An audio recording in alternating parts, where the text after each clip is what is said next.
आजमगढ़ जिले में, जहां हमारे सामने भारतीय जनता पार्टी की जिला अध्यक्ष और जिला उपाध्यक्ष दोनों हस्तियां मौजूद हैं। तो आइए सबसे पहले जिला अध्यक्ष श्री कृष्णपाल एडवोकेट जी से जानना चाहेंगे कि जो आज यहाँ मीटिंग हुई है, बैठक हुई, उसका उद्देश्य क्या था।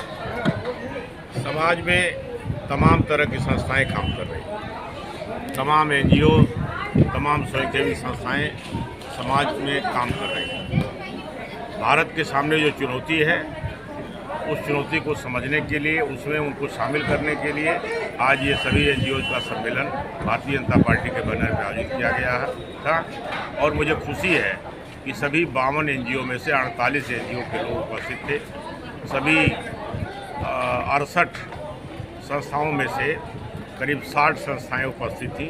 यह मेरे लिए खुशी और गर्व का विषय है। और सारे लोगों ने एक स्वर से स्वीकार किया कि भारत के सामने जो चुनौती है, उसे केवल और केवल नरेंद्र मोदी ही पूरा कर सकते हैं। यही भारत को एक बार फिर से विश्व गुरु बना सकते हैं, भारत को विकसित राष्ट्र बना सकते हैं। यह सबने एक स्वर से स्वीकार किया और दिनेश लाल यादव निरहुआ को जिताने का संकल्प। सर, एक चर्चा उठ रही है जैसे जनता के बीच की जो पार्टी के अंदर नेता लोग हैं आपस में अंदरूनी खींचातानी कर रहे हैं, इस संबंध में आप क्या कहेंगे।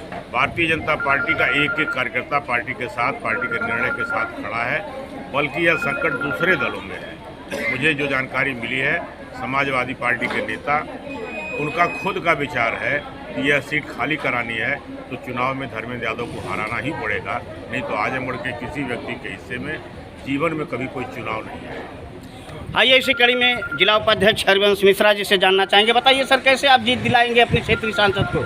जितना हम लोगों ने विकास किया है 1.5 साल में, वो विकास के ऊपर हम लोगों ने, जो आजमगढ़ की जनता जान रही है कि विकास संभव है तो भारतीय जनता पार्टी में संभव है, और उस विकास के लेकर के हम लोग जनता के बीच में हैं, बल्कि जनता आगे आगे चल रही है और जनता कह रही है कि एक बार फिर मोदी सरकार। विकास की बात तो हर पार्टियां कहती है, वो भी कहते हैं कि हम यूनिवर्सिटी बनवाए, हम महिला हॉस्पिटल बनवाए, हम जेल बनवाए, सब कुछ बनवाए, सारी चीज़ बनवाए। तो एक एक चीज़ पे दो लोगों का दावा इस संबंध में बताएं। ऐसा नहीं है, आप भी जानते हैं कि जब पूज्य योगी जी ने शपथ लिया था और प्रदेश के सचिव प्रधानमंत्री जी ने शपथ लिया था, तब से लगातार विकास का कार्य कर रहे हैं। एक दिन भी छुट्टी नहीं लिया हमारे प्रधानमंत्री जी ने, न तो मुख्यमंत्री जी ने। आपने देखा होगा कि अपने पिताजी के मृत्यु में भी वो नहीं गए, जनता की सेवा करते रहे। ये जनता जानती है कि हमको कौन सेवा दे सकता है, इसलिए जनता योगी और मोदी जी के साथ। ये थे हमारे आजमगढ़ जिले के भारतीय जनता पार्टी के जिला अध्यक्ष श्री कृष्णपाल एडवोकेट जी और उपाध्यक्ष